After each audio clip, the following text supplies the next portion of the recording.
O programa Líder, que busca favorecer o desenvolvemento de zonas rurais, ten aberta unha nova convocatoria. Estes fondos que xestiona o GDR Salneso y Aumia poderánse solicitar ata o 6 de abril. Tenemos abierta la convocatoria 26-28, son 3 años, que es la gran novedad de esta convocatoria. Normalmente funcionan con 2 anualidades solamente. Es importante resaltar esto de los 3 años porque los proyectos grandes van a tener más capacidad, más tiempo de ejecución a lo largo de estos 3 años. Esta convocatoria está aberta para empresas de calquera tamaño, autónomos e tamén asociacións, comunidades de montes ou concellos. O abeiro destas axudas pódense impulsar proxectos de distinto tipo que favorezan o asentamento poboacional en zonas do rural ou a creación e mantemento de novos postos de traballo. Es un programa que es una iniciativa europea y el objetivo es ese básico, asentar la población, que la gente viva, trabaje y tenga una calidad de vida tanto igual como o mejor incluso que en ciudad. Dende o GDR distinguen entre iniciativas productivas e non productivas. As primeiras son aquelas que implican unha actividade económica dentro do ámbito de actuación do Grupo de Desenvolvemento Rural.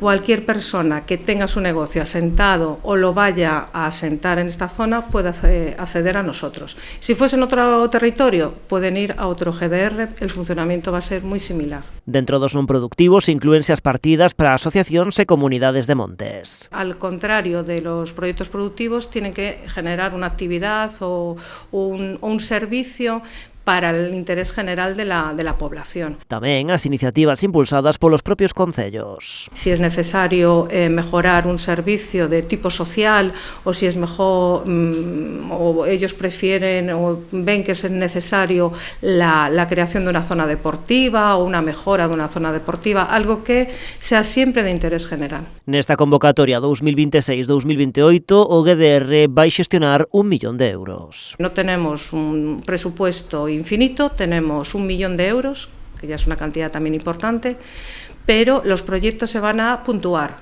Entonces, los que mayor puntuación tengan, más posibilidades van a tener de llevar subvención. As actividades productivas poden recibir un máximo de 100.000 euros de axuda e as non productivas 30.000. Pero los porcentajes van a variar de los productivos hasta un 50 y los no productivos hasta un 90. Son condiciones muy interesantes, pensamos nosotros como Grupo de Desarrollo Rural. Toda a información está disponible na página web do Grupo de Desenvolvemento Rural GDR salnesoyaumia.com.